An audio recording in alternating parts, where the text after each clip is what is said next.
num instante só com o senhor. Só vamos fazer uma entrevista, a Cris e o Sakamoto participam da entrevista comigo, porque agora a gente volta a falar sobre a notícia de que a Polícia Federal deve chamar o ex-ajudante de ordens de Jair Bolsonaro, o tenente-coronel Mauro Cid, para entender o que podem ser omissões de fatos importantes nos depoimentos do militar no acordo de colaboração premiada. Lembrando que se houver omissões, os benefícios podem ser, inclusive, cancelados.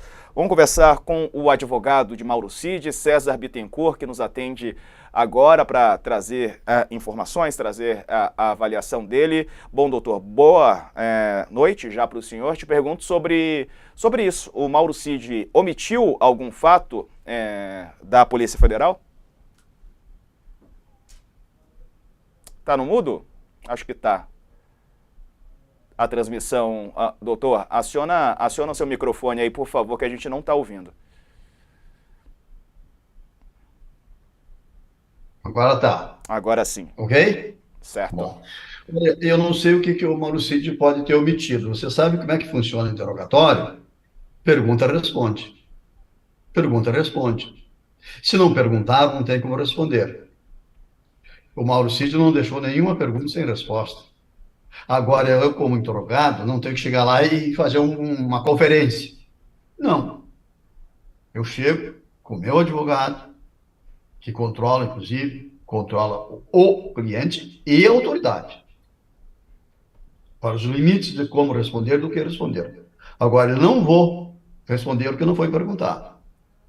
Se não perguntar e não perguntaram, eu não tenho por que responder. Não estou acusando, estou defendendo. Aliás, eu não sou acusador, sou defensor. Então, pode ter necessidade de ser ouvido de novo? Pode. Não tem problema nenhum. Não somos nós, defensores, que ditamos o andamento da carruagem. Nós nos defendemos. Estamos presentes. Então, se tem alguma necessidade, não tem problema nenhum. Não precisa fazer alarde. A gente vai lá. Aliás, o meu escritório é bem pertinho da Polícia Federal, né? Mas não é a Polícia Federal que está criando o problema, não. E nem o CID. Nós estamos à disposição para prestar o esclarecimento que a autoridade judiciária e policial quiserem, acharem necessário, ser importante. Não tem problema nenhum.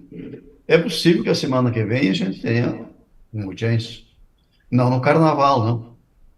Agora não dá, Sim. eu estou no Rio, inclusive, né? Também sou Certo. filho de Deus. Tá Doutor, bom? doutor César, boa tarde, Leonardo Boa Sakamoto aqui. tarde.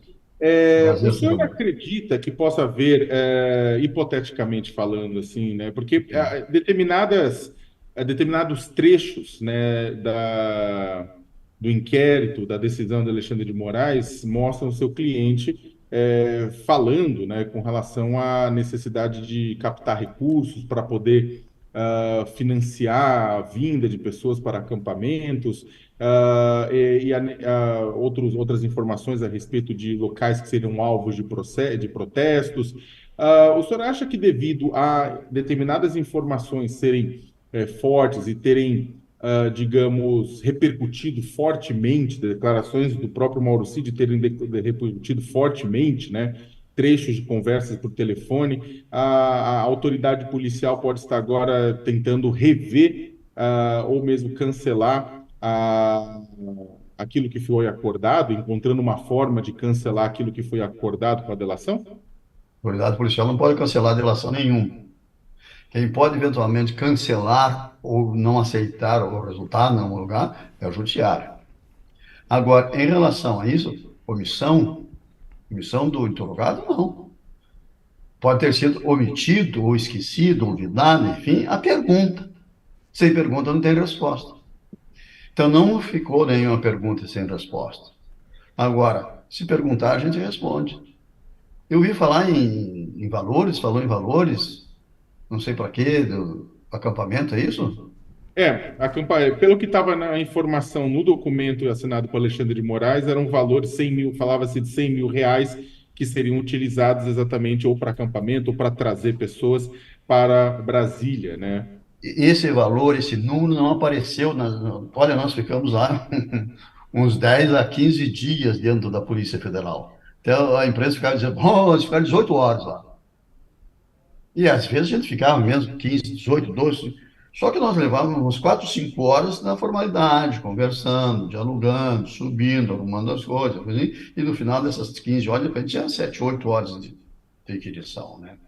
Mas essas perguntas não existiram, não surgiram, aliás, nunca foi mencionado esse negócio de 100 mil reais, que eu me lembro. E olha, eu ando esquecido também.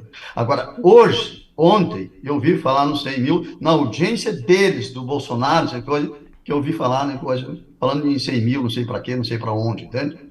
Então, isso eu não tinha conhecimento, a gente não tinha ouvido. Eu posso ter esquecido.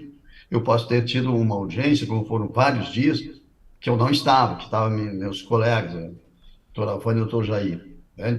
Mas não me lembro de ter falado nesse episódio. Até se o Disso eu me lembro de hoje, se o que senhor eu me vi permite, hoje. se o senhor me permite, Pois na não, primeira claro. vez que ele aparece, até para poder ajudar, no dia 14 de novembro de 2022, Rafael Martins contatou Mauro Cid solicitando recursos financeiros estimados no Ah, eu montante vi isso hoje. de R$ 1.000, né, para custos com hotel, alimentação e material, né, e em tal oportunidade, Mauro Cid aproveitou por orientá-la a trazer pessoas do Rio. E aí, pela estrutura que está apresentada aqui no texto, né, ao que tudo indica, era troca de informações via mensagens entre eles, entre o Rafael Martins e o Mauro Cid, né? Esse texto está lendo aonde? Estou lendo no documento, na decisão do ministro Alexandre de Moraes, uma citação desse conteúdo. É uma nova decisão, uma decisão anterior àquela antiga. Não, não, É essa uma decisão agora, de 36 páginas. decisão de agora. A Tá de ontem. bom. Pois esse texto eu não me lembro que existisse lá naquela época em que houve as inquirições. Agora, eu vi essa mensagem hoje assistindo o debate, talvez na audiência do Bolsonaro, e depois teve interferência dos jornalistas aí de Brasília. Então, eu vi essas mensagens. Então, eu não tive nenhum contato com o Cid a respeito desse aspecto, desse ponto, mas eu vi hoje. Vim por aqui, eu teoricamente estou no Rio porque é carnaval, também sou filho de Deus, quero descansar uns dias, né? Mas estou trabalhando com vocês, né? Aliás, passei a tarde inteira. Não, e a gente agradece por o senhor estar aqui, Com conversando com a satisfação, gente. A gente com agradece. satisfação, viu? Então, esse detalhe eu vou examinar na semana que vem. Vou verificar o que tem, não sei, nunca conversamos com o Cid a respeito, nunca tinha sido mencionado, desconheço a realidade, e pode ter existido alguma coisa, deve ter existido alguma coisa. Para saber como que foi, a gente vai ver depois. Mas estamos dispostos aí para falar. Eu ouvi hoje, pelo que eu entendi, é que um outro funcionário, um outro assessor, teria perguntado que estava cuidando, não sei, dos acampados, lá, sei lá, talvez esse pessoal do Exército, e tinha uma necessidade de valores, de valores, precisava ajudar, não sei o que, e o Cid perguntou. Sim, mas é uma coisa, seria em torno de 100 mil reais? É, em torno de 100 mil reais. Esse foi o que eu vi hoje. E eu, os termos exatamente, eu vou ter que rever de novo para saber, né? Mas eu vi pela primeira vez hoje, quando estava ouvindo, aqui, acho que era na Globo News, a transmissão da audiência que é do Bolsonaro, que todo mundo tomou conhecimento. Aliás, essa audiência, a divulgação dessa audiência foi extraordinariamente boa e ruim. Extraordinariamente boa para o Cid, extraordinariamente ruim para o outro lado. Eu acho que vocês concordam com isso. Tá certo. Cris. Obrigada, Diego. Doutor, Cristina Fibe aqui falando. Eu ouvi um pouco, há pouco, o senhor na Globo News, e o senhor comentou quer prova melhor do que isso, um pouco nessa linha do que o senhor está falando, né? É uma prova, um atestado ali do que o Mauro Cid disse. Mas a gente, acho que o Brasil todo está se perguntando, estupefato, diante do que foi falado nessa reunião, uma reunião gravada, oficial, para articular um golpe, pensando qual foi o objetivo de fazer essa gravação e de armazenar essa gravação. Qual era o objetivo ao fazer isso, doutor? E a gente também está se perguntando o que não foi gravado, porque em um determinado momento o próprio Bolsonaro interrompe e diz: isso a gente fala na sala reservada. Então, quer dizer, tem muita coisa ainda nas salas reservadas que a gente não consegue comprovar com registros. Você não tomou conhecimento. Pois olha, eu na verdade não sei quem gravou. Uma coisa é certa, todas as audiências são gravadas. Todas as audiências são gravadas no Palácio da Planalto, com esse presidente, com o presidente anterior, com o próximo, são gravadas. A não ser quando especificamente desliga a gravação. Que em um determinado momento parece que ele mandou alguma coisa parecida, né? Mas então eu não sei porque foram gravadas. Foram gravadas porque são gravadas as audiências. Agora, uma coisa eu sei. a gravação e a divulgação dessa audiência lá no Planalto, presidido pelo presidente, com todos aqueles ministros que não abriram a boca, nem para dizer sim, nem para dizer não. Quem concorda, quem discorda, diz não. Sepulcro caiado, né?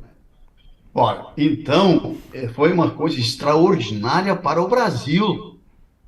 O Brasil tomou conhecimento hoje do nível da reunião, da arbitrariedade, do comando, da determinação, assim, e do amém de todo mundo. Ninguém teve a coragem de dizer, tinha general ali, tinha coronéis ali, ministros civis, tudo. Ninguém disse nada. No tempo que eu vi e ouvi, ninguém falou nada. Bom, isso aí eu acho que é uma coisa maravilhosa para que a nação saiba do tratamento, da forma, da conspiração. Se houve conspiração, ali foi uma prova. Tá certo. César E Bittencourt. todo mundo... Perdão. Pois não. O senhor já concluiu? Já estou bem. Eu quero agradecer Eu já tenho. a sua participação aqui conosco. Vou liberá-lo para o senhor curtir o Rio de Janeiro, o Carnaval também. Muito Obrigado bem, por nos atender, viu? Um abraço, uma ótima noite. Prazer e satisfação, viu? Bom trabalho. Obrigado. Até outra hora. Obrigado. Valeu. Vamos colocar a Tchau, substituição. Vai sair agora o César Bittencourt para voltar, o professor